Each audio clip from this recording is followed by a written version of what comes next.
여러분의 오후를 확 뒤집겠습니다. 혼란의 시대, 분노하는 국민의 대변자 정봉주입니다. 90일간의 대장정을 마무리한 박영수 특별검사팀이 어제 최종 수사 결과를 발표했습니다.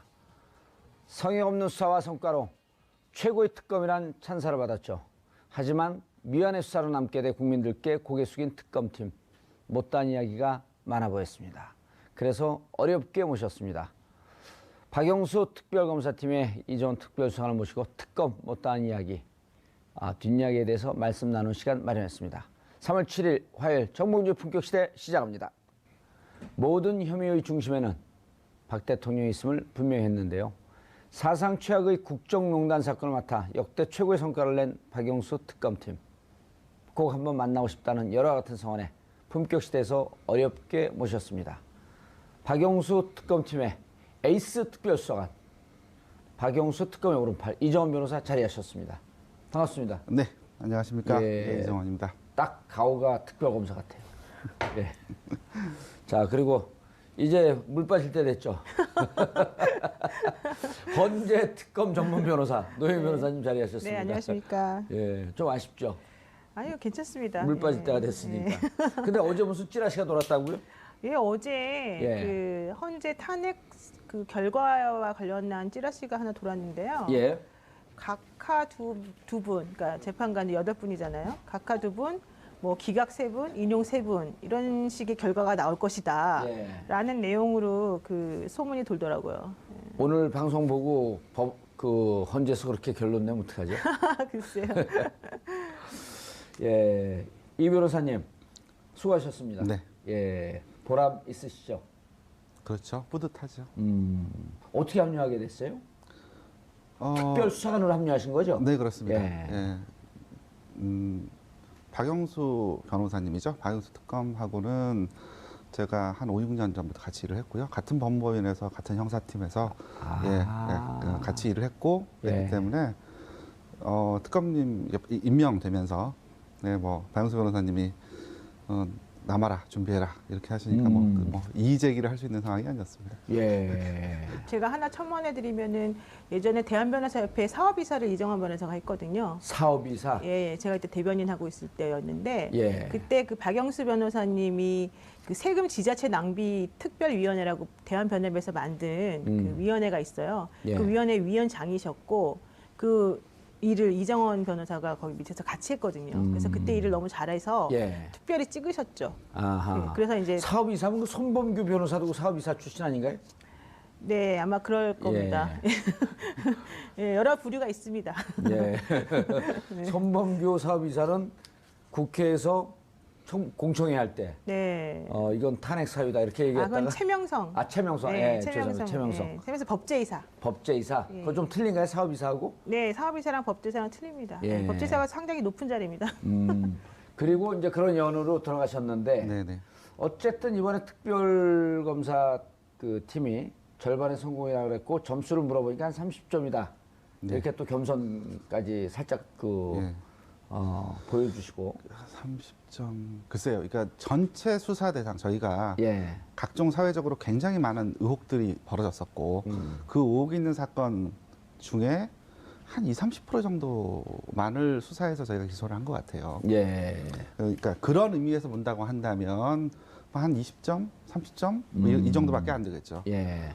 근데 이제 뭐 수사의 의지 내지는 얼마나 열심히 했느냐 예. 뭐 이런 측면에서 본다면 한 8, 90점 주고 싶고요. 그리고 그다음에 저희가 이제 특검 연장이 안 될 걸 전제로 그래서 저희가 1차 수사 목표를 잡고 조사에 임했었거든요. 2월 28일까지. 그렇습니다. 예. 조금 아쉽긴 하지만 그래도 뭐 그렇게 했던 목표는 거의 한 70, 80% 정도는 70, 달성이 80%. 아니냐. 예. 그렇지만 그럼에도 불구하고 그 우병우에 관련된 수사가 일부 미진했다는 부분, 그다음에 재산 관련된 조사들도 저희가 좀 여러 가지 그 제도적으로 미비된 부분이라든가 이에 있어서 완결하지 못했던 부분도 있고요. 예. 그다음에 또 의혹이 많았던 여러 대기업들이 있었습니다. 이제 이런 대기업들에 대한 수사까지 확대하지 못한 점은 매우 아쉽습니다. 알겠습니다. 총론으로 이제 그렇게 말씀하셨는데 네. 처음 특검법이 통과될 때 그때부터 특검법이 너무 수사 대상이 광범위해갖고 좀 그 문제가 있었다. 이제 이런 지적을 좀 하셨는데요. 어, 원래 특검법이라고 하는 게 그 한 사건 원포인트 수사를 담당하는 게 특검법 아닌가요? 그렇죠. 예. 그러니까 원래 이전의 역대 특검법을 보면 그 하나의 단건 사건에 대해서 특검법을 발의하고 예. 그것도 특히 그런 사건들이 검찰 측에서 그 수사가 적절하지 않다거나 이런 사건들에 대해서 이제 그 특검법을 발의해서 특검이 수사하게 되는 경우가 많았는데 예. 이번 사건 같은 경우에는 사건의 수가 너무 많았습니다. 너무 많았죠. 그러니까 이게 과연 특검법으로 해결할 수 있는 사건인지 이거에는 의문이 있죠. 그러다 보니 기존의 단건 수사에 적합하도록 만들었던 특검법으로는 수사하는 과정에 여러 가지 장애물이 많이 있었습니다. 에러도 이번 많았고요. 특검법을 만든 게 기존의 여야가 합의해서 있는 상설특검법의 큰 테두리 안에서 만든 거죠. 그렇습니다. 예. 예. 그렇지만 아까도 말씀드렸듯이 이게 상설기구화 돼가지고 뭔가 조직을 통해서 충분한 시간을 갖고 조사하는 것이 바람직하지 않은가. 예. 예를 들면 이제 공수처라든지 아니면 상설특검이라든지 이런 기구가 만들어져서 충분한 시간을 가지고 충분한 인력을 이제 지원을 받으면서 예. 그렇게 수사를 해야 충분한 성과가 나지 않겠는가 이런 생각을 해봅니다. 자, 준비기간 20일 있었고요. 네. 준비기간 와중에 또 특별수사본부가 수사를 계속 하고 있었잖아요. 네네, 그럼 그렇습니다. 준비기간 20일 동안에 우리 특검의 목표는 어디까지 가겠다? 이런 목표 설정을 좀 해놨었나요? 아까 수사 대상을 주로 뭐로 하겠다? 우선 이제 가장 의혹이 있었던 부분이 이제 그 검찰에서 강요죄 이런 걸 기소를 했지만 최순실 씨를. 대해서 예. 그 부분이 과연 뇌물이 아닌가 그리고 그걸 뇌물죄로 봐야 된다라고 하는 그 여러 가지 언론 또는 법률 전문가들의 의견이 예. 많았습니다. 그러니까 이제 그 부분에 대해서 과연 이것이 뇌물에 해당되는지에 관련해서 일단 한번 추적하고 밝혀봐야 될 것이다. 그리고 이제 최순실 뇌물죄 이미 특검에서는 네. 강요죄로 검찰에서는 검찰에서 그렇습니다. 강요죄로 예. 기소를 해놓은 상태고 네, 예. 뇌물죄. 네네. 예. 그러고 이제 그와 관련해서 이제 그 관련 대기업 수사를 어디부터 시작을 해야 될 예. 것이냐. 예. 이제 이 뇌물 이제 사실 그 당시에 미르재단과 K스포츠재단에 그 돈을 그 돈을 냈던 여러 가지 그 대기업들이 기업들이 있었는데 예. 이제 거기에 관련해서 이제 뭐 대가 관계라든가 부정한 청탁이라든가 이와 관련해서 굉장히 의혹이 많았던 여러 기업들이 있었습니다. 이제 그 기업들 중에서 어떤 기업부터 수사를 해야 될 것인지 뭐 이거에 대해서도 논란이 있었고요. 그 다음에 또 말씀드렸듯이 이제 그 당시에 청문회가 같이 진행됐죠. 예. 그 청문회 진행되면서 아마 그 국민들이 여러 가지로 이제 불편한 분들이 많으셨을 겁니다. 와가지고 모른다, 예, 그다음에 기억이 나지 않는다. 예. 이제 그러면서 이제 그 문제가 되었던 이제 뭐 예를 들면 김기춘, 뭐 우병우, 뭐 이런 분들에 대한 수사도 또 아울러 하지 않을 수 없었습니다. 예. 그래서 일단 기본적인 그 첫 번 그 수사는 일단 그 정도는 우선 먼저 해결해야 되는 것이 아니냐. 거기를 목표를 잡고 일단 있습니다. 최순실 씨의 뇌물죄가 첫 번째 타겟이었다. 첫 번째 목표였다. 그렇습니다. 이렇게 이해해도 되나요? 네, 그렇습니다. 그런데 최순실 씨가 잡혀갈까 봐 고민을 하고 있었다고요? 그게 무슨 뜻이죠? 이제 이게 그 다른 사건과 좀 다릅니다. 그러니까 예. 지금 이 사건 저희 같은 경우에는 검찰이 이미 일정 부분 사건에 대해서 수사를 했고 그거에 대해서 이미 기소를 해놓은 사건을 저희가 이어받아 수사를 하게 된 예. 상황이었죠. 근데 이제 최순실에 대한 강요죄 부분은 그러니까 그 법률 용어로 공소사실의 동일성 인정되는 범위라고 얘기를 합니다. 예. 즉 무슨 말씀이냐면 그와 동일한 사건의 경우에는 재판이 확정되면 일사부재의 원칙상 더 이상 수사를 못하게 됩니다. 따라서 강요죄의 부분하고 뇌물죄의 부분은 아까 말씀드렸던 공소사실이 동일한 범위에 해당된다라고 예. 하는 것이 이렇게 이해하면 되나요? 네, 한 건의 범죄 행위인데 그렇습니다. 예. 기존의 검찰에서는 그 특수본에서는 네. 이미 강요죄로 기소를 했어요. 네, 그렇습니다. 그런데 이 재판이 진행되고 있으면 예. 다시 뇌물죄로 기소를 할 수가 없다. 네, 예, 그럴 수도 있습니다. 그래서 잘 모르는 사실들인데 그렇습니다. 기소를 못하는 건 아니고 예. 기소는 할 수 있겠지만은 네. 여기서 지금 이 변호사가 말하는 거는 예.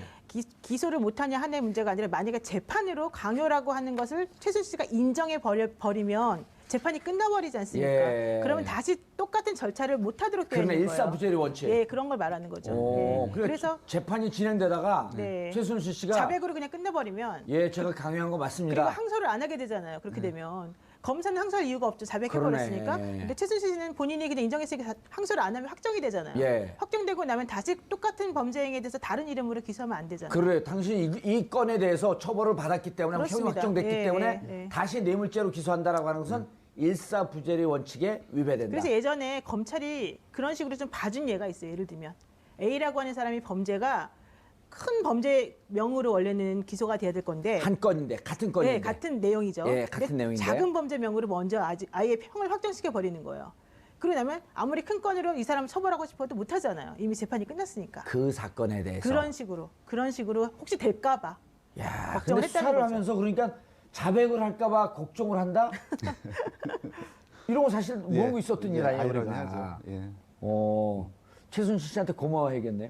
그렇습니다. 저희 조마조마했습니다. 아, 진짜 조마조마했어요? 네. 아, 물론 이제 그게 인정됐을 경우에 뭐 여러 가지 사회적 파장 이런 것들을 고려해서 예. 또 대통령에 대한 좀 어떤 그 탄핵 심판이 진행되고 있던 상황이기 때문에 예. 설마 했죠. 설마 자백을 하겠냐라는 생각을 했지만 그럼에도 불구하고 법리적으로만 따졌을 경우 만약에 자백을 해서 그 1심 재판이 확정돼 버린다면 예. 그러면 이제 더 이상 최순실에 대한 뇌물죄 수사는 불가능해지는 불가능한. 것이고 그렇다고 한다면 그에 따라서 대통령에 대한 뇌물죄 수사, 삼성에 대한 수사 이렇게 확대할 수가 없게 될 수 있다. 예. 그것 때문에 저희들이 나름대로 법적으로 고민을 했었고 그쪽의 변호사하고 수싸움이 붙지 않았나요, 이 문제 갖고? 그쪽 변호사는 이런 전략을 생각 안 했나요? 아마도 거기까지 생각 못하지 않았나 싶습니다. 그리고 그리고 특검팀 머리가 더 좋았다. 그리고 저희 쪽에서는 그것 때문에 이제 저희가 그 이미 특수본에서 기소한 사건에 예. 저희가 공소유지에 관여해야 되는 게 아니냐 이런 논의들도 있었죠. 그런데 특검법에는 공소유지에 관여할 수 없게 되어 있잖아요. 그렇습니다. 관여할 수 있는 권한이 없습니다. 초창기에는 그거 갖고 좀 초조하긴 하셨겠네요. 네, 그렇습니다. 최순실을 뇌물죄로 기소를 하고 네. 여기에서 대통령과의 연관성을 찾아야 되는데 네, 그게 그렇습니다. 최종 목표인데 그렇습니다. 중간에서 한 7분 응선에서 끝날 수 있을까 봐.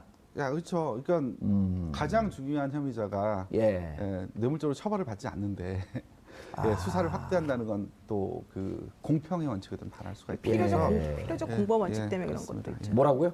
필요적 공범이잖아요. 뇌물이라고 하는 거는 예. 준 사람이 있고 받은 사람이 있어야지 그렇죠. 성립이 되는 거니까. 예. 대통령하고 최순실 씨 같은 경우는 이제 똑같이 받은 사람으로 취급이 되니까. 예. 그래서 삼성은 준 사람이 예. 됐고. 근데 최순실 씨가 만약에 뇌물이 안 되고 강요로 끝나버리면 뭐 뇌물은 아무도 안 되는 거죠. 삼성도 그렇게 했고 강요로 끝났으면 삼성도 피해자 삼성은- 코스프레로 끝난 얘기네요. 삼성 너무 좋아했겠죠 그러면. 근데 아마 그 전까지는 최순실 씨랑 이게 얘기가 안 된 것 같아요. 그 얘기 들으니까 섬뜩하네요 지금. 내부적으로는 그 부분에 대해서 법리적으로 여러 가지 검토를 했었습니다. 예. 그 최순실 씨한테 절대 자백하지 마라. 그런 운을 좀 띄워줬나요? 아니 뭐 얘기를 할 수 있는 상황이 아니었죠. 뭐 불러도 안 나오는데. 아, 그랬었죠. 계속 안 나왔고. 네. 그 다음에 이 특검법이 이제 전체적으로 전체 한번 좀 정리를 좀 하고 들어갔으면 좋겠는데. 네네. 자, 그래서 최순실 씨 뇌물죄가 목표였었고. 네. 그럼 진행되는 와중에 블랙리스트 이런 건 예기치 못했는데 좀 얻어 걸린 측면이 있는 거 아닌가요? 사실 그렇기도 합니다. 그러니까 문체부에서의 내부 제보도 상당히 있었고요. 예. 그러니까 그렇게 하면서 그와 관련된 여러 뭐 유진용 장관의 진술이라든지 예. 그다음에 또 청문회 과정에서 또 그런 진술들이 막 튀어나오지 않았습니까? 예. 그러다 보니까 이제 그 블랙리스트에 대한 수사가 탄력을 받을 수 있었습니다. 그리고 그럼 몇 팀에서 했죠, 블랙리스트는? 블랙리스트가 2팀. 예. 왜 여기다 물어봅니까? 여기가 특검입니까? 예. 이 팀에서. 네. 예.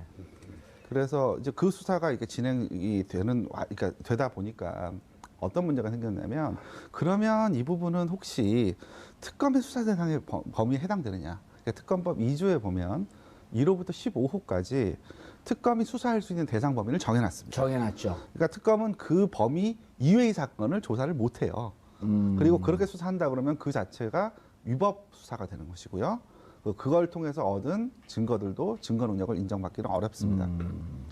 따라서 이제 실컷 수사를 해놨는데 이거 자체가 특검의 수사 대상이 아니라고 한다면 굉장히 곤란한 상황이 발생하는 예. 거죠. 그 문제 갖고 김기춘 전 비서실장이 예. 특검 수사 대상이 아닌데 왜 블랙리스트 수사냐 하면서 구속영장 청구했을 때 항의를 했었잖아요. 네, 그렇습니다. 이의 제기를 했었죠. 예, 그렇습니다. 그러니까 한번 기각되지 않았나요? 예, 그러니까 원래 이전에 그 김기춘 기타 등등에 대한 그 압수수색 영장을 처음에 이렇게 예. 신청을 했는데 아. 일부 보정 요구가 나오든지 기각이 된 사례가 있습니다. 이제 그 이유를 봤더니 그 특검법 2조 15 이제 5호에 보면 예. 그 특검 수사 과정에서 인지된 관련 사건. 관련 사건이 규정이 있죠. 그러면 예. 이 관련된 사건임을 소명하라 하는 것이 이제 그 영장 전담 판사의 요청이었고요. 예. 그러다 보니까 그렇다고 한다면 이 관련의 범위가 어디까지인지 이제 그런 거에 대한 해석 문제가 생겼던 것이죠. 예.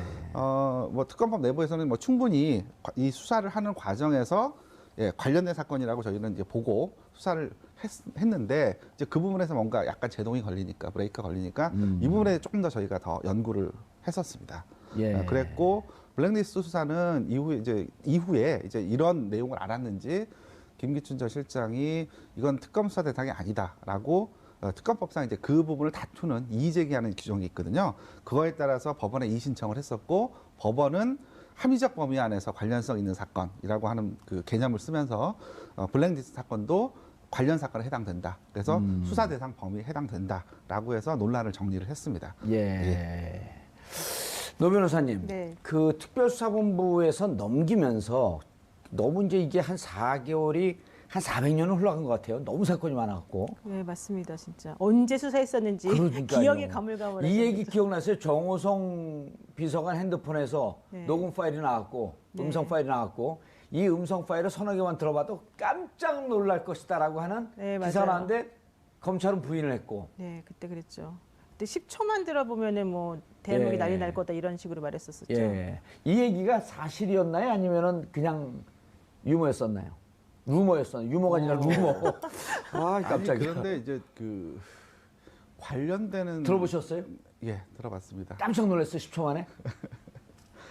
그러니까 그 뉴스가 너무 자극적으로 흐르다 보니까 음. 사실 이제 아마 그게 사건 초기에 들었으면은 아마 덜 놀랐을 거예요. 그러니까 굉장히 많이 놀랐을 거예요. 아, 사건 초기에 들었으면? 네. 근데 이제 사건을 저희도 조사를 하다 보면 그다음에 또 각종 뉴스라든가 언론에서 여러 가지 의혹들이 정말 이렇게 상상할 수 없는 그 의혹들이 이제 예. 이렇게 제시가 되지 않았습니까?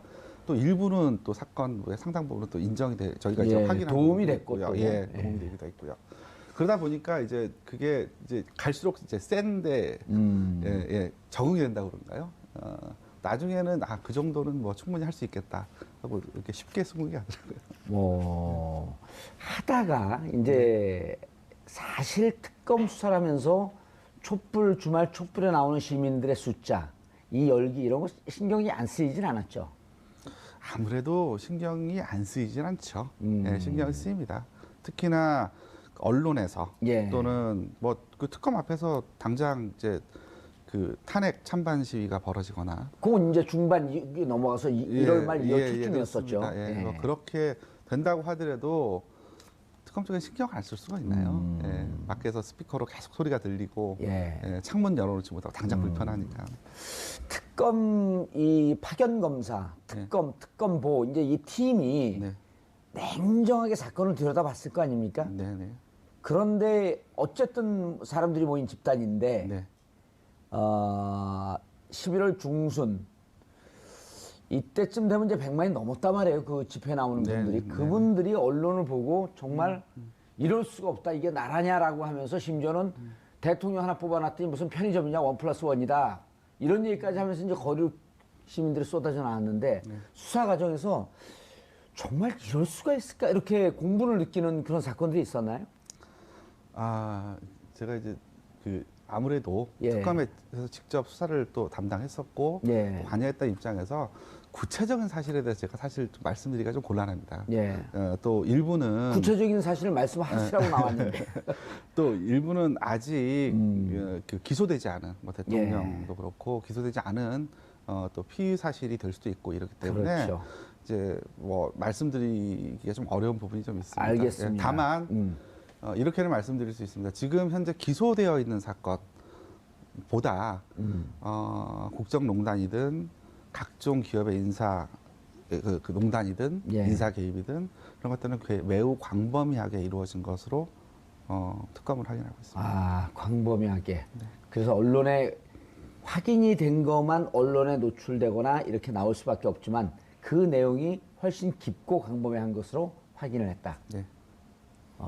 그럼 우리가 알고 있는 언론에 보도된 것보다 또 훨씬 더 충격적이라는 얘기 아닌가요? 예, 그런 부분들도 있죠. 근데 아까도 말씀드렸듯이 이제 그 부분 중에 저희가 이제 그걸 충분히 기소를 해서 입증을 해 재판에서 유죄를 받기 위한 그렇죠. 그러니까 그거를 뒷받침하는 증거까지를 확보를 해야 예. 그래야 저희가 이제 그걸 기소할 수 있지 않습니까? 기소 전까지는 그건 피의 사실이고요.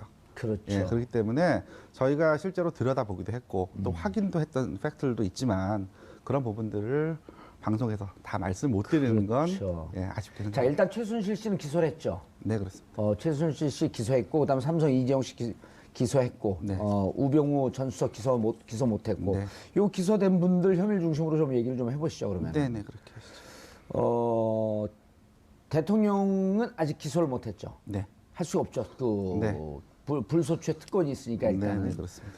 자, 최순실 씨 결국은 이제 이재용서부터 풀어나가야 되나요? 최순실 씨부터 풀어나가야 되나요? 전체 얘기를. 우선은 최순실 씨부터 풀어 나가야 되지 않겠습니까? 예. 최순실 씨가 삼성과 관계되어 있는 상태에서 433억 때문에 결국 이재용 씨가 구속이 됐잖아요. 네, 네. 그 과정에서 저쪽에 방언 올리는 우리는 강요다. 이게 앞으로 이제 재판 때도 계속 나올 거 아닙니까? 네, 네, 네. 그리고 대가성 아니다 이거. 네. 강요돼서 권력이 저렇게 서슬퍼르게 살아있는데 네, 네. 어떻게 피하겠냐. 예. 이 부분은 어떻게 보시는 거예요? 그러니까 그게 단순히 강요가 아니고, 그러니까 이제 강요죄로 이미 특수본에서 기소를 했지 않습니까? 예. 이제 그것이 아니고, 그러니까 이게 뇌물죄. 뇌물로 볼 만한 부정한 청탁이랄지 대가관계가 충분히 인정된다라고 할 만큼의 저희가 증거를 확보했고요.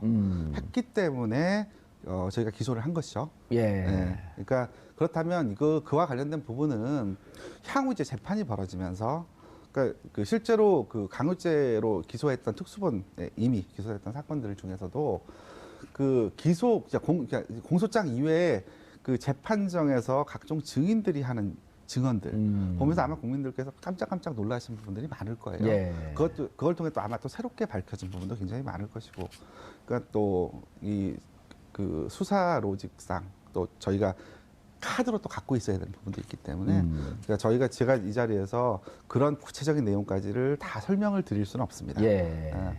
네. 근데 제가 지금- 하나 첨언을 하면 예. 오늘 첨언하러 나왔는데 지금 그 검찰 특수본에서 최순실 씨에 대해서 강요죄로 하고 대통령에 대해서도 뭐 제대로 뇌물 못하고 특히 이재용 삼성 부회장 등에 대해서 못한 이유 중에 하나는요. 예. 예를 들면 안종범 수첩 같은 것들이 그 당시에는 안 나왔었기 때문인 거예요. 그러니까 이재용 부회장이 대통령에 대해서 어떤 뭐 대가성 있는 청탁 같은 걸 하고 또 그로 인해서 이 순환 구조를 따라서 대통령이 뭔가 행위를 해주고 이런 구조가 지금 특검에서는 나왔지만 예. 실질적으로 그 당시에 검찰 특수본을 수사할 때까지는 그것에 대한 명확한 증거가 사실은 나오지가 않았었죠. 안종범 수첩 39건 이런 것들이 네. 나오지 않아서 독대 자료에서 정확히 무슨 말이 오고 갔는지가 나오지 않았었고 예. 그 그게 이후에 1월 20일 전후였었죠. 네네. 예. 그러니까 그 이후에 기본적으로 대통령의 그러니까 삼성이 물산하고 모집 간의 합병 이후에 어떤 식으로 특혜를 입었는지에 대해서 그때까지 제대로 밝혀지지 않았기 때문에 제대로 못했었던 건데 이번에 이제 특검에서는 그 이후에 나온 것들에 대해서 가지고 증거를 만들어서 제출했기 때문에 이게 좀 뇌물죄로 다시 전환이 가능해지는 그런 성격이 있거든요. 예. 자, 중요한 게 1월 19일 날 영장이 기각됐고 2월 17일 날 영장이 청구하면서 영장이 발부가 됐단 말이에요. 네. 그 두 사건 사이에 결국 433억이 뇌물일 것이다라고 하는 것을 일단 법원에서 받아준 건가요? 어떻게 된 건가요? 그렇죠. 예. 일차적으로 사실 다른 사건도 아니고 삼성 이재용 부회장에게 영장을 발부할 정도가 됐다고 한다면 예. 법원에서도 상당 부분 범죄 혐의가 인정된다를 예. 전제로 영장을 발부하지 않았을까 음. 생각이 되고요. 잠깐만요. 19일 날 영장 발부될지 기각될지 몰랐어요? 아니요. 그러니까 그 특검 내부에서는 예. 굉장히 자신 있게 생각을 했습니다. 충분히 이 정도면 영장이 발부될 수 있다. 그리고 왜 안 됐어요, 근데? 만약에 글쎄요. 서 나오고 수첩 안 나왔으면 어떻게 할 뻔했어요?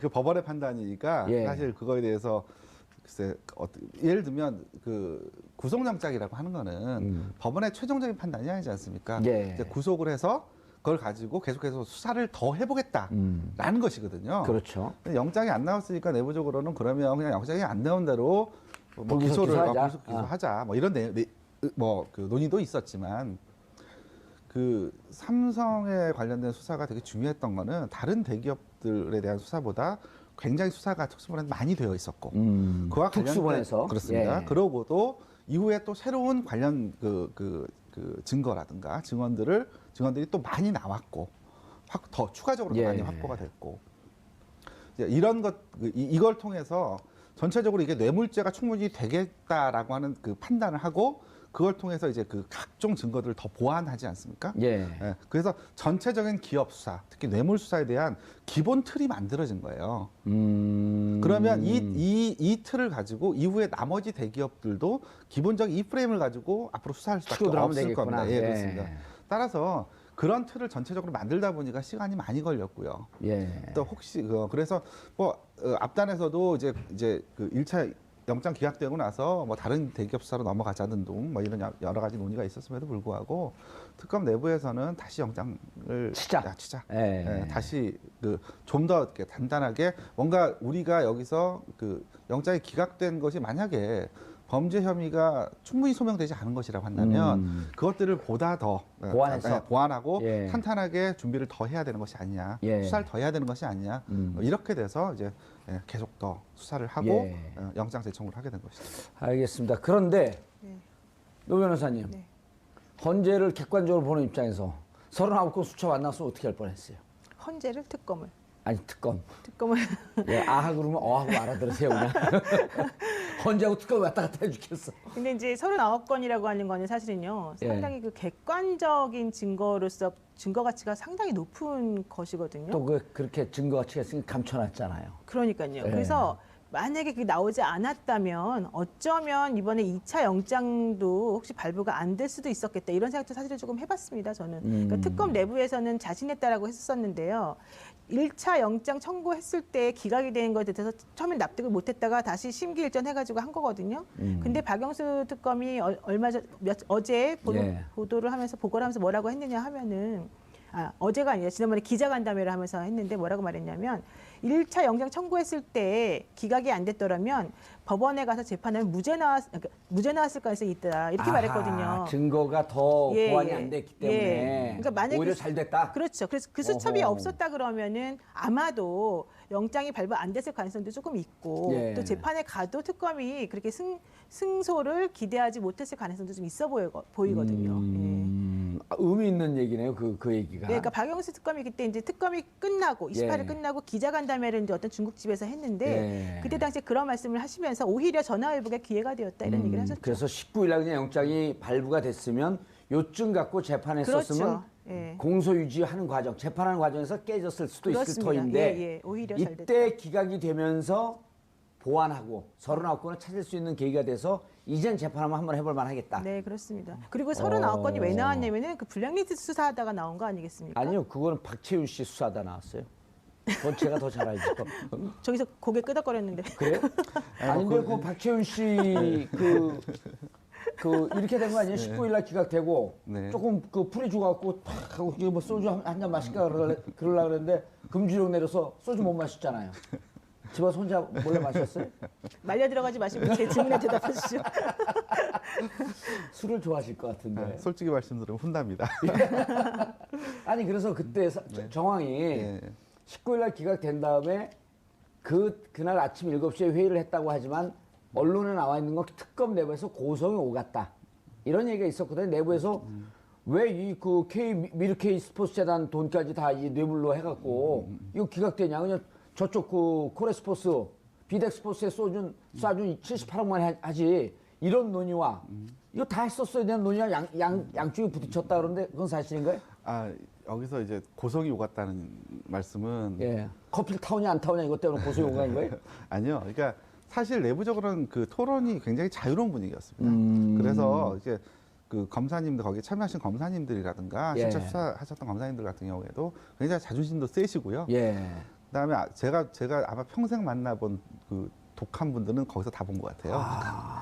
그래서 뭐 예, 그러니까 그랬던 분들이었기 때문에 또 고집들도 또 보통 센 분들이 아니겠죠. 예. 그래서 그 수사하는 과정 안에서 자기 입장들, 그러니까 어떻게 하는 게 올바르다고 하는 그 내용들에 대해서 자기 주장들은 굉장히 자유롭게 얘기를 했었고, 그다음 목소리가 좀 커지기도 했지만 예. 그러니까 대부분 이제 다 이렇게 그 내용들을 다 취합해서 특검님이 정리를 해주셨고 했기 예. 때문에 뭐 그랬던 부분은 아닌 것 같고요. 그다음에 자, 39건이요. 하루 이틀 지난 다음에 이게 이제 그 삼성 재청구하는 방향으로 갈지 말지 한 일주일 동안 고민을 하다가 그 와중에 세월호 7시간을 다시 들여다보자 하면서 김용재 원장이 시술을 한 것 같은데 그런데 입을 안 열어? 그러니까 박채윤 회사쯤 하면 뭐 횡령이나 배임 정도 있을 테니까 한번 박채윤 그거 쳐보자. 거기서 의외의 성과가 나온 거 아닌가요? 저보다 더 자세하게 아시는 것 같은데 피해갈 수 없어요. 아니요, 확인해드릴 수 없습니다. 아니 근데 박채윤 그 집을 압수수색하고 네네. 그 음성 파일이 나온 거는 깜짝 놀랄 만한 일 아니었었나요? 그렇죠. 예, 그 부분들은 예. 예, 수사 과정에서 굉장히 중요한. 예. 그리고 결국 그게 복선이 돼서 39건이 나올 수밖에 없었던. 예, 근데 그거하고 조금 다릅니다. 좀 이게 조금 아니라고 다른 지금 계속 말씀드려요. 예. 예. 노영희 변호사님 제 말이 얘기해 맞다는 보시죠. 거죠. 아, 예. 블랙리스트 하다가. 예. 블랙리스트 그럼 하다가 나왔다는 거죠. 블랙리스트하고 박채윤 씨하고는 관계가 없는데. 그러니까 그 전화 녹음 해놓은 그것이 예. 나온 거는 지금 아까 말씀하신 그거요. 그게 예. 맞고요. 추석 그 설날 예. 추석날 뭐 예. 드리려고 그러는데 추석 이후 해 주세요. 네네. 그 무슨 호텔 뭐 예. 그 말씀은 중식당까지 다 그 얘기해놓고. 말씀은 우리 정 의원님 말씀이 맞고. 예. 그다음에 이제 그 업무 수첩 39건이 추가로 나오게 된 계기와 관련해서는 이제 블랙리스트 수사하다가 건진 그런 보물 창고들이 많았는데 근데 그 중에 하나죠. 아, 그럼 우리가 박채윤 씨 집을 이제 언론에서 이렇게 추론했거든요. 우리 이 오른팔님. 언론에서는 박채윤 씨 압수수색을 하니까 음원이 나와서 예. 야 이렇게 되면 이거 빼박이 되는 거 아니냐. 안정범 수석에게 하니까 살려주십시오. 제가 보물을 하나 가져오겠습니다. 해서 이제 청와대에 있는 걸 가져왔다라고 하는 게 이제 언론의 추정이었단 말이에요. 그거는 좀 다른가요? 예, 그거하고 조금 다른 것 같습니다. 아, 이거는 예, 아니 제가 뭐 조금 더 구체적으로 말씀드릴 수가 없는 부분이 또 하나, 예, 예. 그러니까 또 왜 이 부분이 조금 민감한 부분이냐면 그걸 입수 경위와 관련해가지고 현재 안정범 수석이 법정에서 증거 능력을 다투고 있습니다. 아, 저쪽에선 증거 능력이 없다. 그렇습니다. 예, 우린 예. 있다. 예, 그렇습니다. 아하. 그러니까 뭐냐면 이미 제출하고 알겠네요. 본인은 그 안정범 그러니까 추가적인 수첩을 임의로 제출했다고 동의했음에도 불구하고 그리고 예. 거기에 관련해서 본인이 진술했음에도 불구하고 막상 재판 과정에서는 예. 이제 그게 그 취득 과정에 뭔가 문제가 있다라는 취지로 증거 능력을 다투고 있기 때문에 사실 그거에 대해서 저도 예, 제가 알고 있는 내용을 다 말씀드릴 수 없는 예, 부분인데 좀 양해를 알겠습니다. 그리고 청취자, 우리 시청자분들은요, 다 알아들었어요, 이미. 그리고 여기에서 괜히 방송 좀 내용 좋게 하려고 얘기했다가, 네. 공소유지에 정말 문제가 생기게 네, 되면, 그렇습니다. 우리 이정원 그 변호사님도 그러고 다른 분들도 그러고 수사 잘 해냈다가, 예. 결국 싸움은 이제부터 시작 아니에요? 예, 예, 그렇습니다. 이제부터 예. 저분들은 이쪽에는 검사 한 8명이서 그 공소유지를 하는데, 네. 저쪽에선 30명이 기소됐고 1인당 5명, 1인당 한 10명씩 붙어 있으면 일단 변호사 300명하고 싸우는데 대한민국에서 제일 잘 나가는 변호사들 아니에요. 아 근데 저희는 일당백이죠. 아, 그래요? 그러면 800대 300 해볼 만하네요. 예, 뭐 충분합니다. 예. 근데 지금 거기 남아 계신 건 아니죠, 지금은? 남아 있었으면 여기 이 자리에 못 있죠. 예, 남아 있진 않지만 네. 박영수 특검의 비선 실세로서 계속 일을 하고 있다.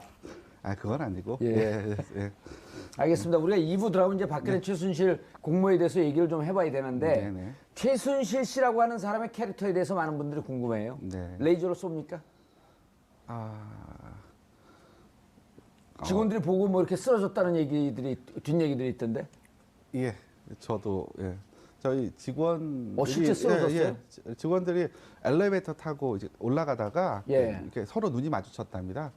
근데 갑자기 몸이 이렇게 인사가 90도로 예. 자기도 모르게. 예, 자기도 모르게. 오. 그러고 그때 느꼈던 그래서 그, 인사했대요, 예, 안 했대요? 인사했답니다. 인사했대요? 예, 그러고 나서 그때 이제 그 눈빛, 그 서늘한 눈빛 때문에 다음날 몸살이 나서 2명 다 직원들이 굉장히 아파서 힘들어했거든요. 뭐 최순실 씨를 본 그분들이 네네. 이야, 뭐 보고 싶네요. 예, 그러고 그 이후에 제가 이거는 어떤 모 기자하고 얘기를 하던 과정에 그 얘기했던 건데 모 기자가 이제 그 최순실 씨가 이제 특검에 이제 조사를 받으러 들어올 때 앞에서 마이크를 이렇게 들었던 기자가 예. 그렇게 마이크 한 번 잡고 일주일 동안 출근을 못했다는 얘기도 제가 들었습니다.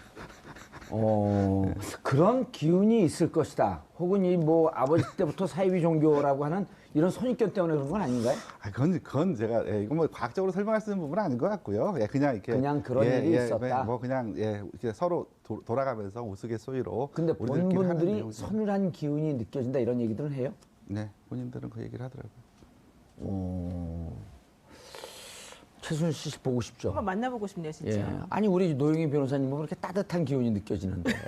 정말요? 그럼 뭐 아닌 빨간 것 옷 입었잖아요. 아닌 것 같은데. 무슨 당하고 특별한 관계가 있으신가요? 아유, 저도 한번 사봤습니다, 옷을.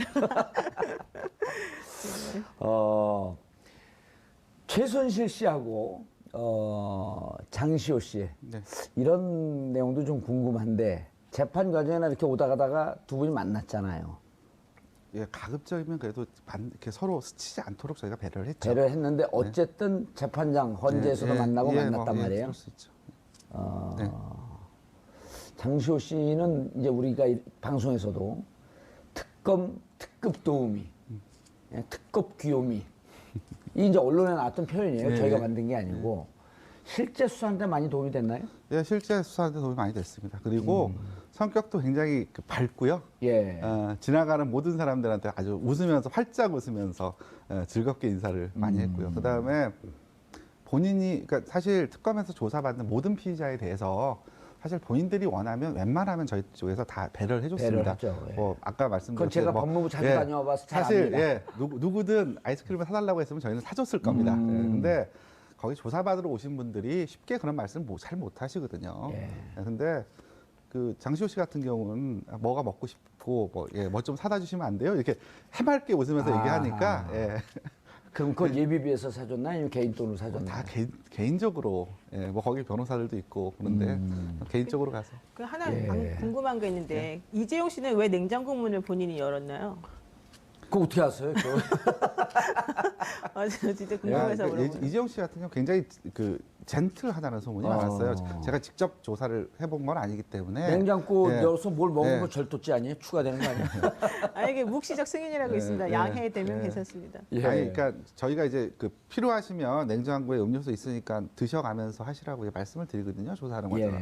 예. 근데 이제 그런데 뭐 옆에 같이 변호사가 있으셨지만 이렇게 뭐 누구한테 시키거나 이런 분이 아니셨던 것 같고 본인이 직접 일어나서 꺼내서 뭐 그러니까 젠틀하기 때문에 뭐 그런 게 거다? 아닌가? 예, 그런 게 아닌가? 그 얘기 왜 아닙니까? 이상한 얘기를 하세요? 아니 내가 궁금했습니다. 아니 보통 회장이면 누구로 시키는데 그러니까. 이재용 그 부회장 같은 경우는 전용기도 팔았잖아요. 팔았어요? 팔았죠. 그래서 제가 살라고 봤더니 좀 비싸더라고. 전용기도 팔고 어디 해외 출장 나갈 때 누구한테 가방 맡기지 않고 본인 직접 들고 이런 미담이 많이 있죠. 이재용 부회장에 대해서는. 그러다 보니까 이게 우리 냉장고 그것도 삼성 냉장고였을 거 아니에요? 삼성이었어요? LG였죠. LG였던 것 같습니다. LG였어요. 내가 알잖아. 거기 들어가 보셨어요? 특검 사무실에? 저도 여기저기 다녔습니다. 예, 근데 어쨌든 젠틀하기 때문이라는 게 요점이네요, 그렇죠? 예, 이상한 얘기를 듣고 방송을 재밌게 만드시네. 예. 여러분은 지금 박영수 특별검사팀의 특별수사관 에이스라고 부르죠, 저희는.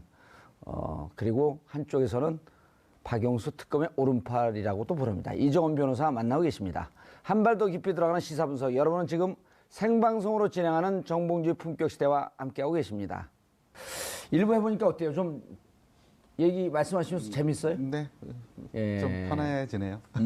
아니 그리고 여기 우리 지금 댓글들 많이 샵 5400으로 댓글 좀 보내주시기 바라겠고요. 이 문자가 많이 오는 것 같아요. 네. 댓글이 아니라 문자. 맨날 숨어서 댓글 달다 보니까 댓글을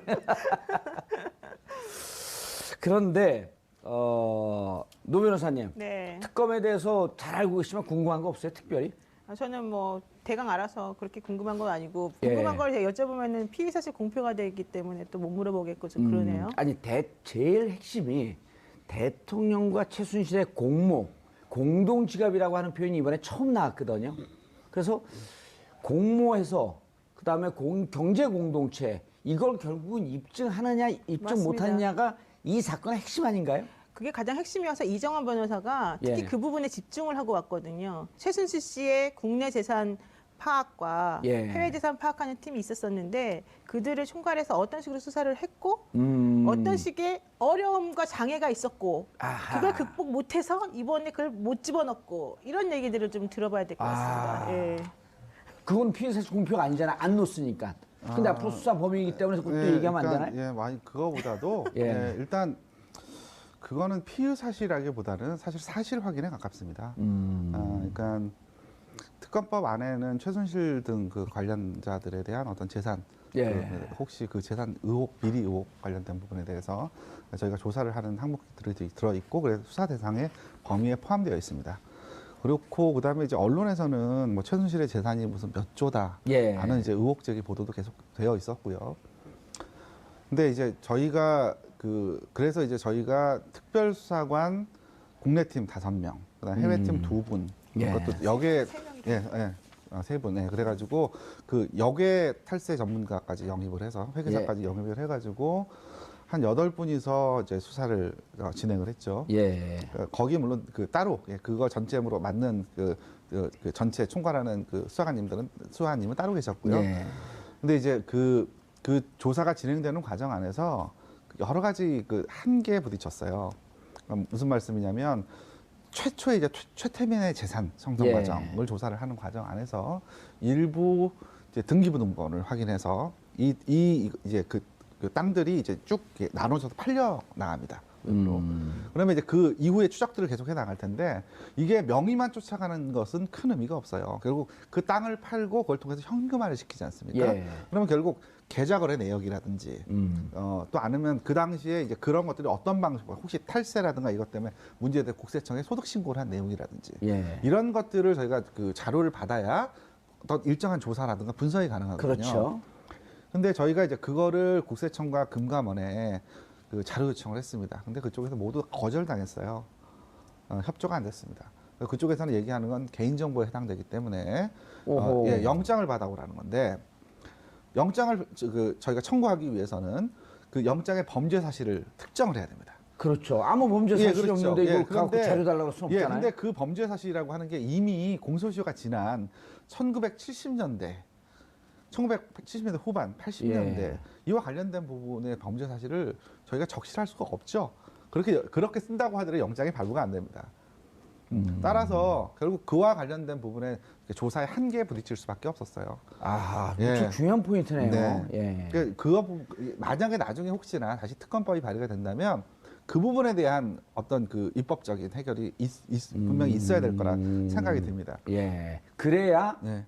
최순실 재산, 예. 그다음에 박근혜 대통령과 공모했다든지, 예, 예, 그다음에 예. 공동지갑, 경제 공동체 이 뿌리를 찾아 들어갈 수 있는 그렇습니다. 거네요. 그리고 전체적으로 그쪽에서 그 형성한 혹시 불법 재산이라든지 예. 이런 부분들의 전모를 밝히기 위해서는 하여튼 그 부분이 필요하다라고 생각이 됩니다.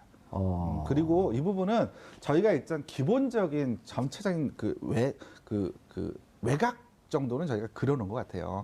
기본적인 토대는 그러니까 더군다나 시간이 짧았기 때문에 예. 거기까지 전부 다 깊숙하게 조사할 수 있는 그 근데 한계는 분명히 전체적인 있었습니다. 아웃라인은 일단 네. 그 전문용어로 왁구는 짜놨다. 예, 그러니까 최초에 이제 최태민부터 시작된 예. 여러 가지 그 당시에 그리고 또 그때 당시에 계셨던 분들이 나이가 굉장히 많으십니다. 예. 또 언제 사실 돌아가실지도 모르고요. 그러니까 그분들의 진술을 이제 공적 조서 형식으로 저희가 다 또 확보도 했고, 예, 그런 부분들은 향후에 그 재산의 전모를 밝히는데 분명히 기초 자료로 충분히 활용이 가능할 것으로 보입니다.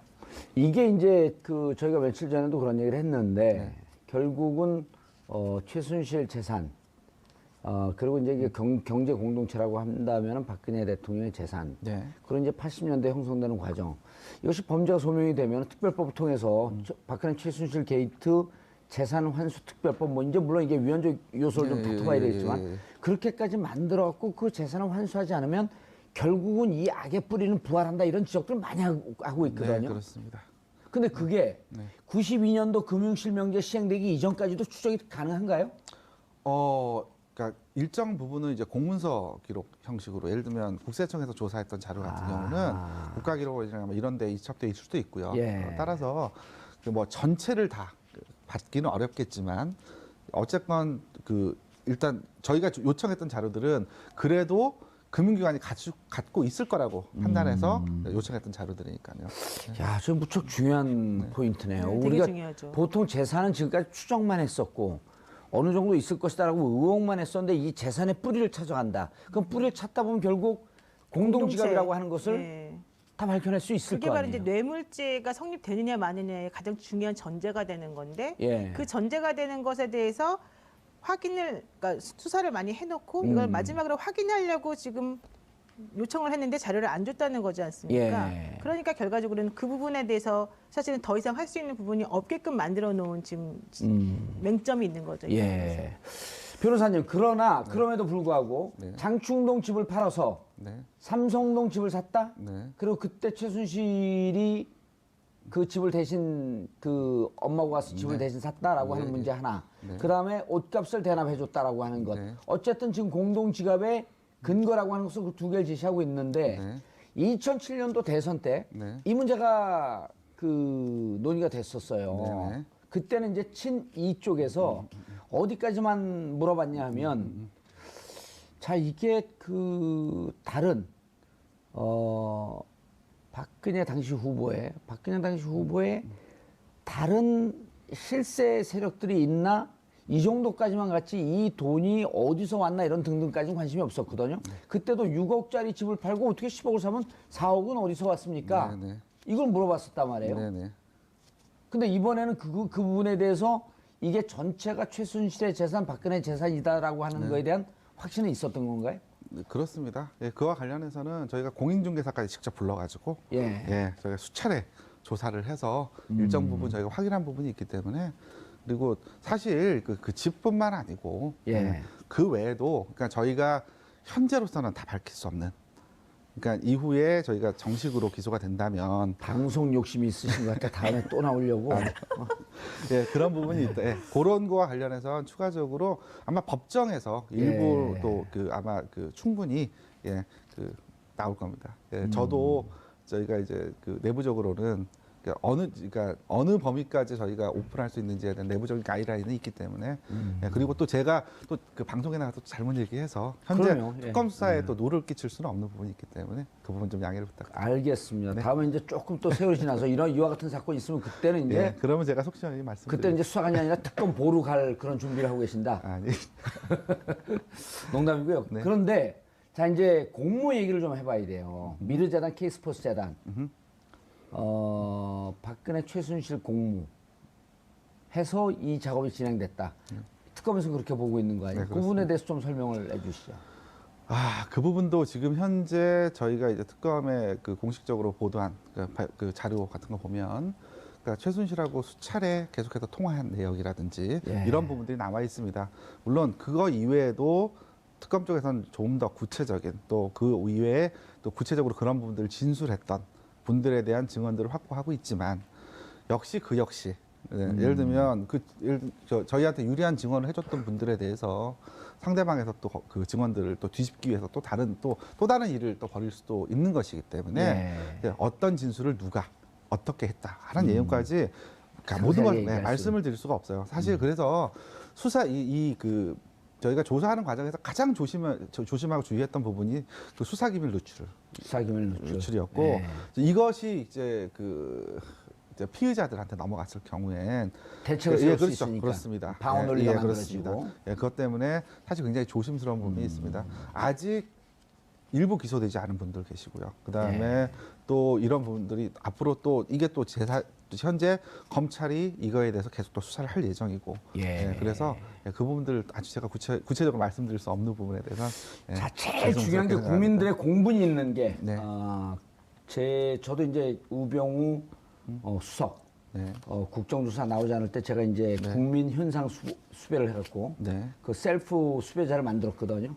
그리고 그냥 1,800만 원 정도 이렇게 이제 현상금도 모으고 그랬는데 우병우 수사에 대해서 특검에 대해서 약간 색안경을 쓰고 보는 분들이 꽤 있어요. 네.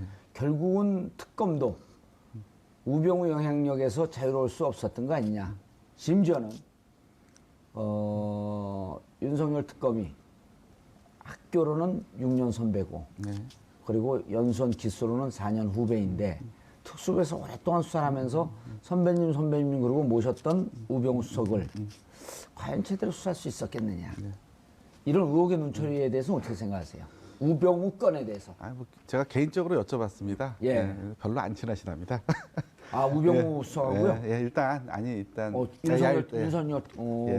윤 팀장이 그렇게 말씀하셨는데 이제 그걸 떠나서 예. 사실 지금 이렇게 국민적 관심을 이렇게 받고 있는 사건이었고, 그다음에 이제 특별검사라고 하는 제도 자체가 원래 이제 그 특별수사관들이 특검을 중심으로 특별수사관들 수사를 하고 이 특별수사관들을 백업하는 방식으로 파견검사들을 받습니다. 그래서 원래는 그 특별수사관들이 주도해 사건을 수사하고, 그다음에 이제 파견검사들은 이걸 수사 보조해주는 역할이 그러니까 원래 특검의 모습이에요. 근데 이번엔 좀 바뀌었네요. 예, 그렇습니다. 근데 이렇게 한 이유는 일단 이게 워낙 이제 짧은 단기간에 수사 성과를 내야 되고, 그다음에 이제 사실 수사의 효율성이라든가 이런 부분들을 염두에 두지 않을 수 없거든요. 아무래도 특별수사관들 같은 경우는 변호사 출신들이 많기 때문에 수사 전문가들이 아니죠. 그러다 보면 이제 수사의 효율성이라든가 이런 측면에서 좀 문제가 있을 수 있기 때문에 그래서 그 윤석열 팀장을 전체 수사팀장으로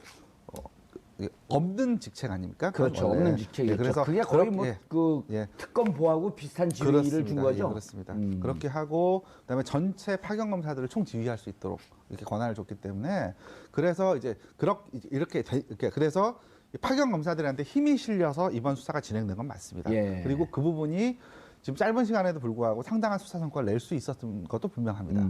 하지만 우병우 건. 그렇지만 이렇게 이번에 그 파견 검사들 각각의 대부분 특별수사관들을 1대1로 다 매치시켰습니다. 이번 특검에서는요. 그러니까 별도의 특별수사관들은 따로 조사를 한다기보다는 특별수사관의 상당수는 거의 대부분 현재 나와 있는 파견 검사들하고 거의 1대1로 매치되어서 같은 방에서 조사를 하도록 이렇게 구조가 짜여져 있었고요. 그다음에 특히나 또 그런 우려 때문에 우병우 전 수석에 대해서 조사를 시작할 때 별도의 전담팀을 만들었어요. 그때는 아예 수사 주도권을 특별수사관한테 주는 방식으로. 파견 검사가 아니라 어쨌든 검찰 조직으로 돌아가야 될 사람들이니까. 그렇습니다. 그렇게까지 해서 특별수사관을 전면에 내어서 수사까지 진행. 영향력을 좀 배제하기 위해서. 그래서 제 생각에는 그거는 기호에 불과했다고 생각합니다. 다만 우병우 수사가 착수가 늦은 건 분명합니다. 근데 수사 로직상 법률 규정 자체가 그렇게 돼 있어요. 특검법 2조 9호 10호를 보면 대부분 규정이 어떻게 돼 있냐면 앞에 여러 가지 국정농단 사건들이 밝혀짐을 전제로 이 사건에 우병우 전 수석이 이 사건을 비호하거나 아니면 이런 것들을 알면서도 모른 적 직무유기를 하거나 하는 것이 하나의 항목으로 들어가 있어요. 그렇죠. 거기서 우병우 수석 이름이 두 번이나 다 나오죠. 네, 그렇습니다. 따라서 전체적인 그러니까 논리적으로 보게 되면 다른 국정농단에 대한 사건들이 선행적으로 조사가 돼야 되고 그에 대한 결론이 나와야 비로소 우병우 전 수석에 대한 수사가 사실 가능했습니다. 따라서 우병우 전 수석에 대한 수사는 뒤로 밀려올 수밖에 없었던 부분이 있고요. 또 하나는 아까도 말씀드렸듯이 이재용 전 부회장에 대한 영장이 1차 기각되면서 다시 재청구를 하기 위해서 그쪽에서 일단 수사의 동력을 그쪽에다가 수사력을 집중할 수밖에 없었던 부분이 있었습니다. 그러고 나서 막상 이제 우병우 수사를 저희가 한 15개 정도 혐의를 잡고 여러 가지 제보라든가 제보는 한 100개쯤 들어와 있다고요?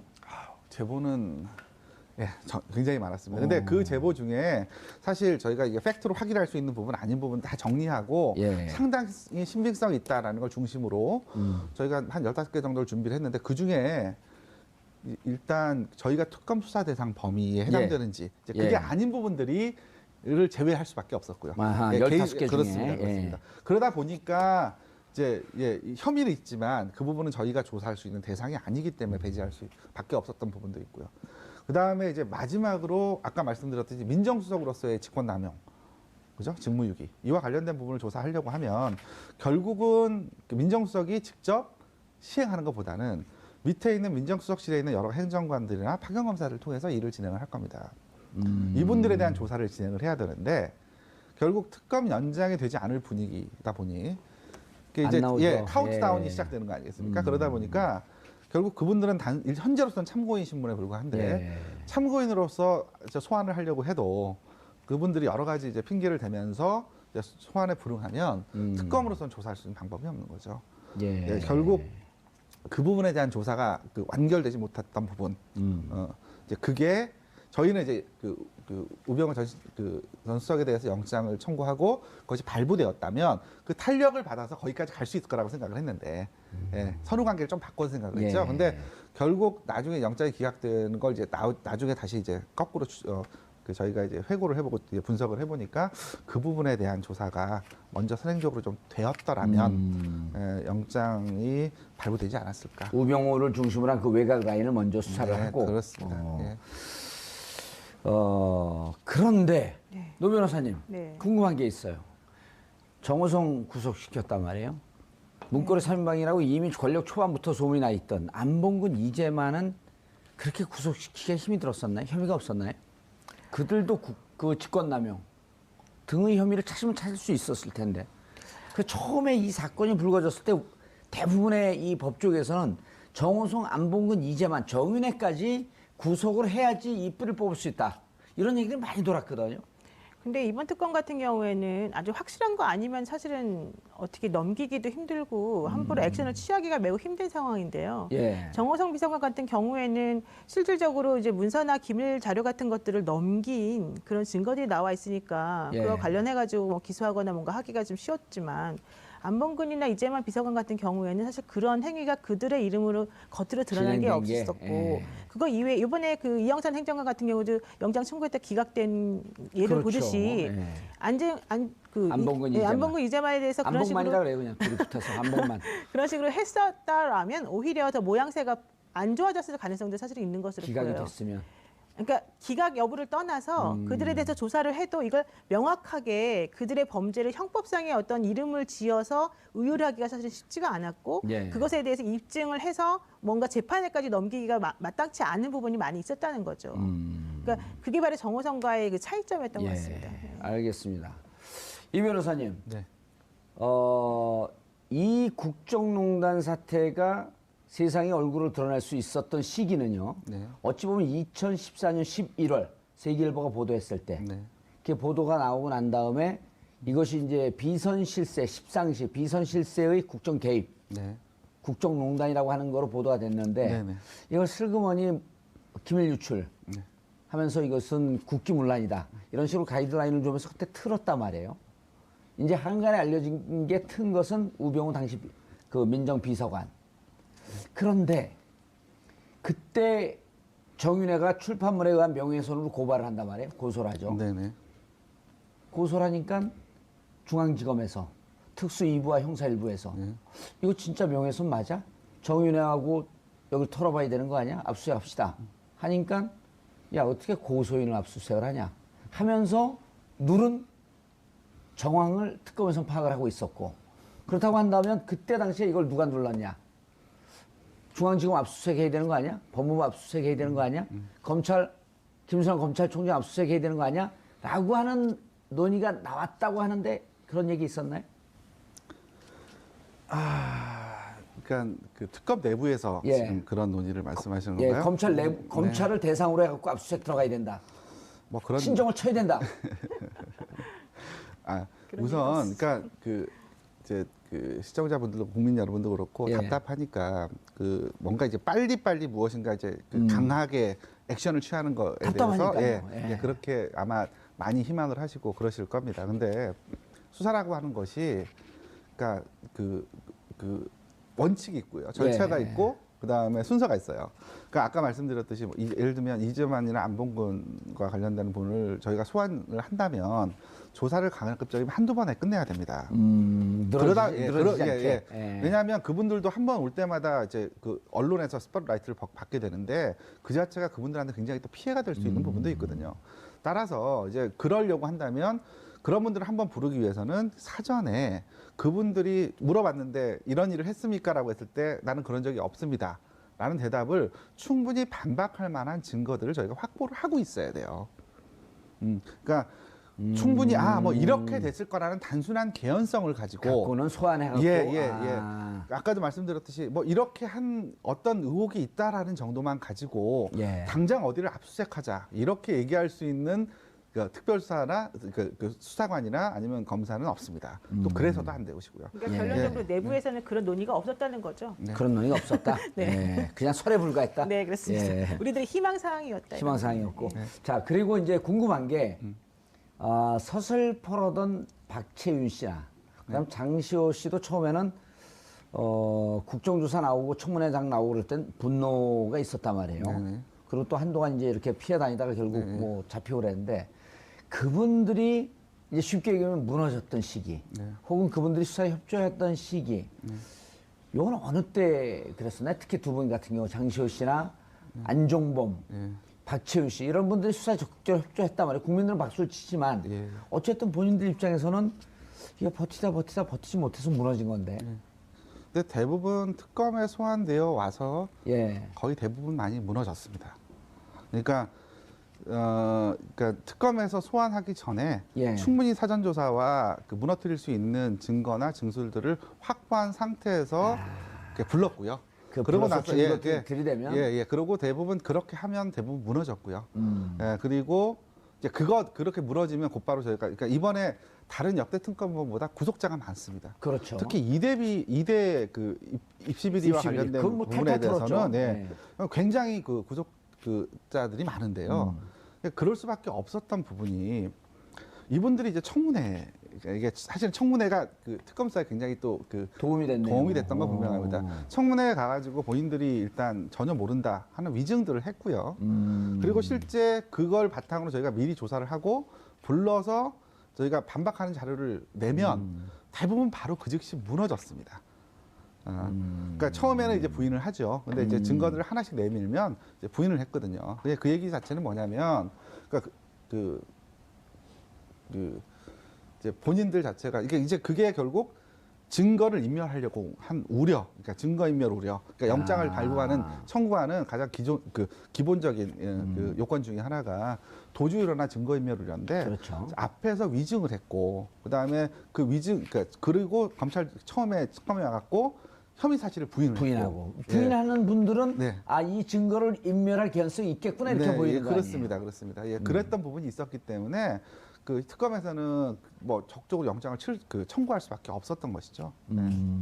하나 질문할 거 네. 있는데 그 고영태 씨 같은 경우에는 지금 이제 일각에서는 고영태에 대해서는 왜 특검에서 봐주고 그 사람이 지금 이런 식으로 그러니까 대통령 측 주장이 이제 보통 그런 식이지 않습니까? 고영태가 이런 식으로 일을 만들어서 사실은 이렇게 올가매고 있는 중인데 왜 그 사람에 대해서는 이렇게 봐주고 아무것도 안 하고 있으면서 오히려 국민 영웅을 만드냐 이런 얘기가 있거든요. 특검에서는 고영태 씨를 몇 번 불러서 소환 조사를 한 것으로 알고 있는데 거기에서 뭐 나온 어떤 것이 있길래 고영태 씨에 대해서는 면죄부를 준 것인지 아니면 정말로 그 사람은 이 사건하고 관계가 없어서 그런 것인지 조금 대답을 좀 해주시죠. 잘하셨어요. 최순실과 관련된 주변 인물들은 대부분 그 최순실한테 거의 끌려다니는 입장이 거의 대부분 맞습니다. 그러니까 본인들이 의사결정을 거의 한 경우들이 거의 없어요. 그래요. 네. 그러니까 즉 뭐냐면 모든 부분, 그러니까 그 최순실이 본인이 무엇인가 다른 얘기를 하거나 무슨 얘기를 하는 걸 굉장히 싫어한다고 합니다. 그러니까 일방적으로 자기 얘기만 하고 일방적으로 지시하는 그런 관계들이었고요. 좀 난폭한 스타일이었었네요. 뭐 다들 좀 어려워하고 힘들어했다고 합니다. 그렇기 때문에 사실 그 뭐 외부에서는 뭐 여러 가지 말들이 있는데 뭐 특검에서는 아예 고영태를 조사조차 하지 않았다는 얘기도 있는데요. 그거는 특검 사무실로 이제 출입하는 걸 모니터링을 계속 기자를 하는데 고영태가 나타나지 않았을 뿐이지 저희가 별도의 외부에 또 별도의 조사실을 갖고 있었고요.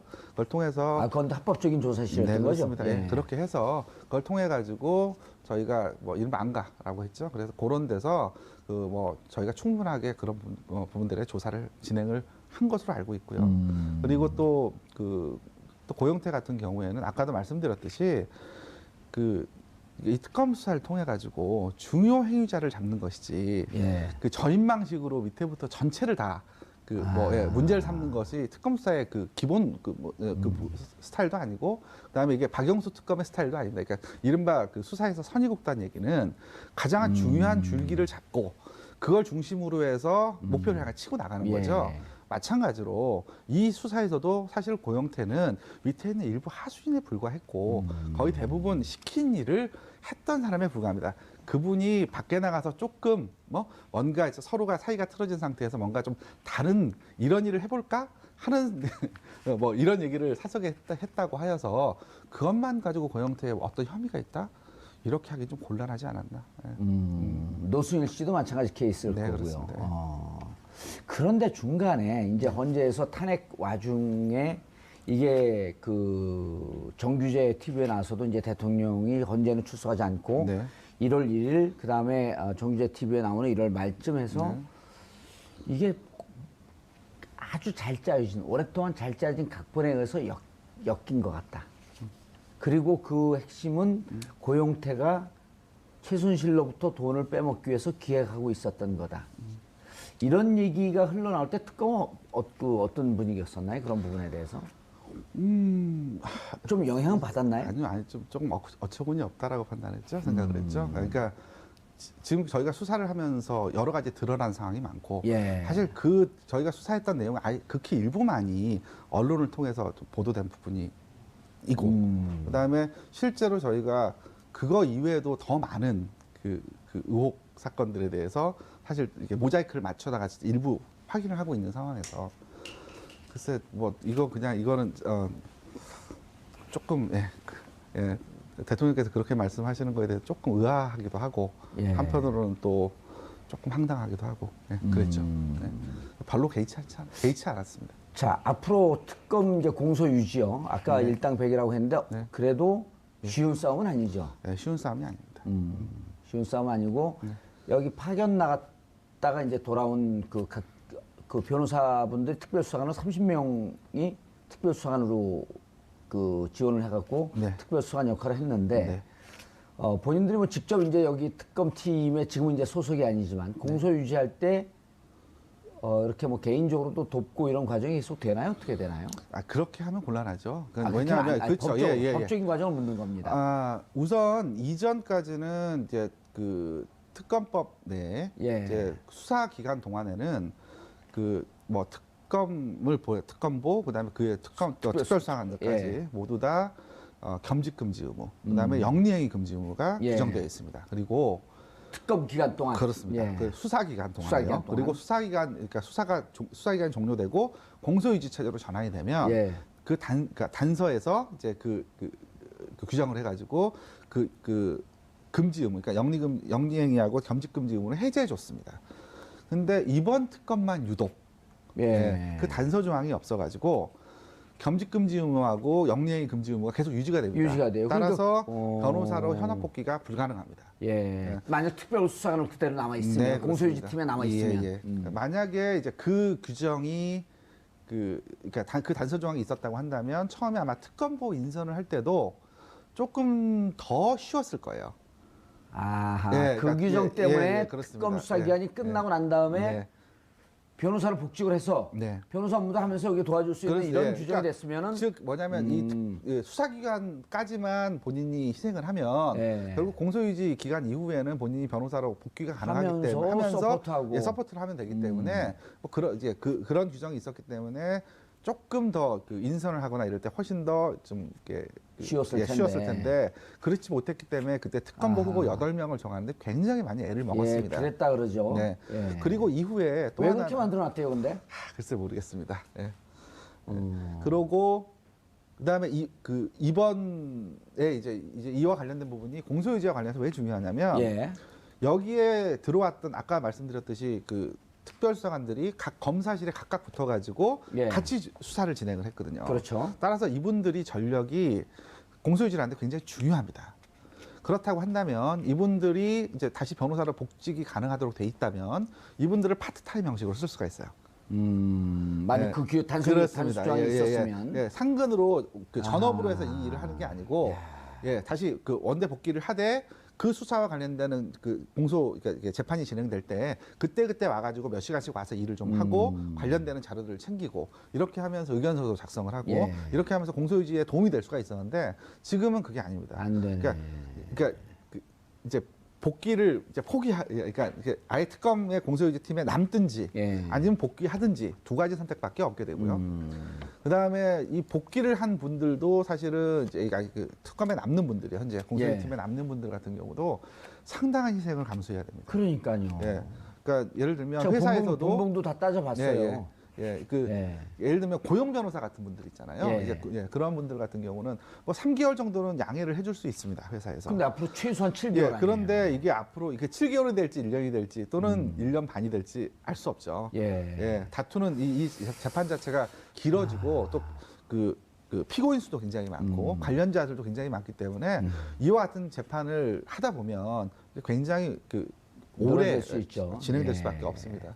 예. 변호사님, 네. 검찰로 넘어가서 수사가 제대로 우병우, 박근혜 대통령, 그다음에 나머지 기업들 수사가 제대로 될까요? 아니면 특검으로 다시 한번 특검 2기가 출범해야 될까요? 일단 특검 2기는 안 나올 것 같고요. 일단 두 가지 정권은 교체되는데요?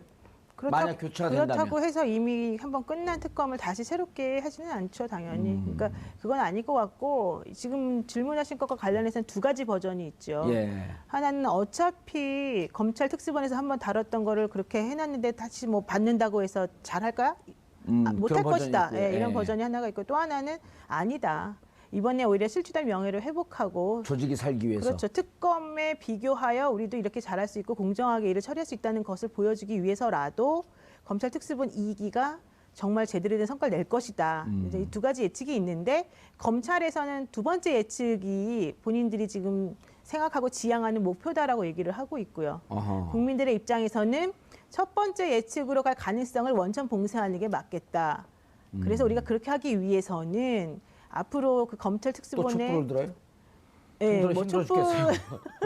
촛불을 드는 거는 이제 제가 보기 좀 힘들 것 같고 예. 그거보다는 이제 검찰 특수본이 일을 정말 잘할 수 있도록 국민들이 검찰을 좀 지지해주고 믿어주는 그런 자세를 보이는 게 어떨까 예. 이런 좋은 생각들을 하고 있습니다.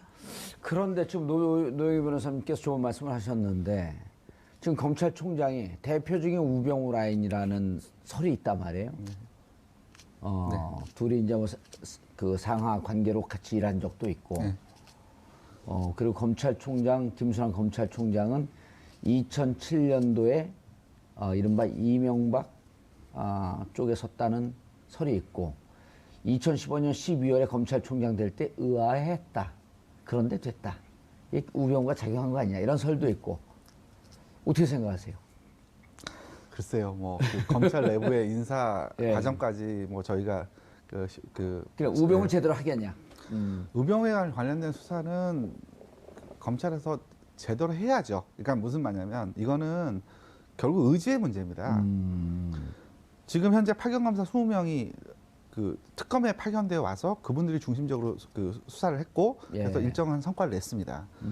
아니 그분들이 검사들이에요. 예, 그분들이 검사 아닙니까? 그죠? 그분들 특수본에 다시 배치하면 되는 거네? 결국 예. 그러니까 이 부분은 뭐냐면 이 특검이라고 하는 것이 국민적으로 성원을 해주고 그다음에 하고 잘하고 있는지를 계속해서 끊임없이 관심을 가지고 지켜보고 그러다 보니까 특검에서도 그러니까 실수 없이 그래서 열심히 할 수밖에 없었던 부분이 있거든요. 예. 마찬가지로 현재 검찰도 지금 국민들께서 관심을 가지고 지켜보고 그렇다고 한다면 그 현재 검찰도 의지를 가지고 환부를 도려낼 거라고 예, 저는 생각합니다. 환부를 도려낼 거라고 네. 하는데 지금 검찰의 이제 과제를 좀 정리해 주시죠. 지금 이제 검찰 쪽에서는 이제 곧 이제 탄핵이 어떤 방식으로 결정이 될지 이제 그거에 따라서 아마 그 수사 방향이 좀 요동치긴 하겠지만 여전히 저희는 이제 특검은 대통령을 피의자로 적시했습니다. 그렇다면 대통령의 수사가 아직 남아 있고요. 예. 그다음에 저희가 다 마무리하지 못한 우병우의 수사도 여전히 남아 있습니다. 뿐만 아니고 삼성뿐만 아니고 그렇죠. 기업도 다른 남아있죠. 대기업들에 대해서도 저희가 일부 또 뭐 내사하든 또는 저희들이 검토했던 부분들이 있는데 어쨌든 그 부분들에 대한 수사도 여전히 또 남아 있는 상태입니다.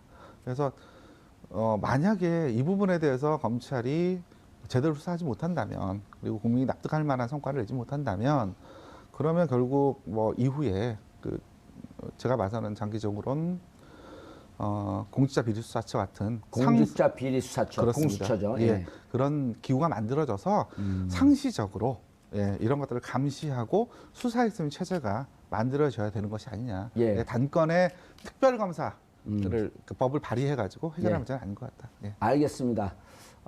특검에서 활동하셨던 이정원 변호사님 감사합니다. 노영희 변호사님 감사합니다. 예. 정봉주의 품격 시대가 3월 16일 목요일이죠. 100회 특집 공개 방송을 준비합니다. 방청을 원하시는 분들은 샵 5400으로 방청 신청과 성함을 남겨주시기 바랍니다. 박근혜 최순실 게이트 수사가 검찰로 넘어갔습니다. 박근혜 대통령의 수사에 대해서는 이견이 없는 듯합니다. 그런데 우병우 전 민정수석에 대한 수사에 대해서는 예상이 엇갈립니다. 우병우 라인 때문에 수사를 제대로 못할 것이다. 검찰 조직이 살기 위해서 우병우를 밟고 넘어갈 것이다. 사정기간 검찰이 권력의 신여라는 조롱을 받은 것은 어제 오늘 일이 아닙니다. 그런 검찰에게 기회가 왔습니다. 자신들을 통제했던 권력은 서산으로 기울고 있고 권력은 교체기에 들었습니다.